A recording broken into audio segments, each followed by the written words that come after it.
Good morning, my dear student. I am Mr. Gopal Patil. Once again, welcome you.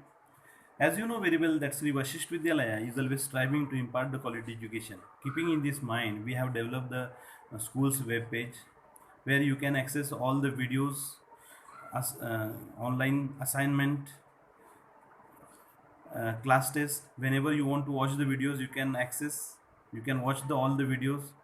If whenever you want to appear for the class test, you can appear for the class test.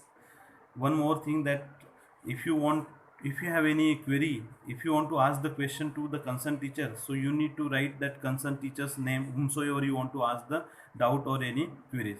You need to write your name, mobile number and email id, and when you just click the secondary section, you will go to the 9th and 10th class videos.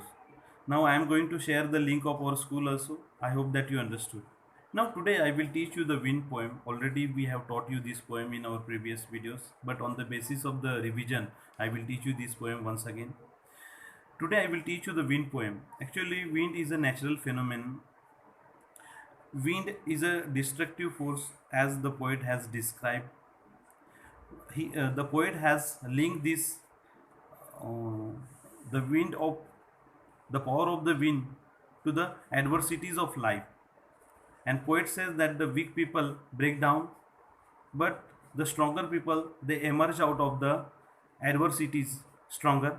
The poem gives an important message that we should be mentally and physically strong in order to survive the hardship of life. We can make the friendship with the destructive forces with our strength and determination. Today we will see this poem in detail. Now let's see the first stanza of the poem. Wind comes softly, don't break the shutters of the windows, don't scatters the papers, don't throw down the books on the shelf. There, look, you did. You threw them all down. You tore the pages of the books. You brought rain again. You are very clever at the poking fun at weaklings. First, we will see the meanings of difficult words. Poking fun, it means making the fun of something. And weakling means the weak person. To wind to come softly. Here in this stanza, the poet requested to wind to come softly. It should not be very strong because wind is very powerful as well as destructive. As it blows strongly, it breaks the shutters of windows and scatters the papers, all the books which are kept on the shelf fall down. Poet draws attention of the wind towards the destruction caused by the wind. Due to the strong wind, all weak things had to suffer, like small plants, wooden structure, children, all they get scared. At the beginning of the poet compares wind to a young child. It should come softly as a child does. Afterwards, we come to know wind is a destructive like a aggressive youth.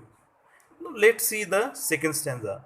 Frail crumbling houses, crumbling doors, crumbling rafters, crumbling wood, crumbling bodies, crumbling lives, crumbling hearts. Now we will see the meanings of difficult words. Crumbling means the falling or to cause something to break. Rafter means sloping beam which support the roof of the building. Let's see the explanation of this stanza. As the wind blows strongly, it crumbles everything, such as weak houses, fall doors which are weak, fall, beams also fall, all the wooden structures, bodies of the people fall. Hearts crumbling means the weak people surrender themselves to the wind. It means things or the people who are weak, they can't tackle the tough situation. They can't face the adversities or challenges of life and they break down and fall. Let's see the another lines of the poem. The wind God winnows and crushes them all. Meaning of difficult words. Winnows means to break grains free of chaff or husk, as we do wheat grains separate from the chaff. It means in this line, poet is addressing wind as a god. This powerful wind, God winnows the sheeps all the people, and those people who are weak fall down and get crushed. Here, comparison is made between the wheat and people. Just like we know the wheat to separate the grain from the chaff, in the same way, wind God separates the strong people from the weak people. We will continue remaining part of the poem in our next video. I hope that you understood, because in this stanza we have seen that those who are weak people, they can't survive. As you know very well that nowadays the corona virus, due to the coronavirus, the very pandemic situation had been created, and all those who are weak people, obviously they scared of this. But those who are strong, those who have increased their immunity, obviously they can survive and they can tackle this difficult situation also. So we can see that example, that those who are the fit and fine, those who are strong, only they can tackle this situation. In the same way, the wind is, though wind is a destructive, though wind is very powerful, but it only destroys the only weak people, it only destroys the old houses, it destroys only the small plants. But those who are strong, it can't harm to the steadfast people, means those who are very strong by heart, those who are physically and mentally strong, it can't harm to such a people. So we can get the message from this poem that we should build ourselves strong and sturdy. And I hope that you understood this poem. Remaining poem we will continue in our next video. Thank you.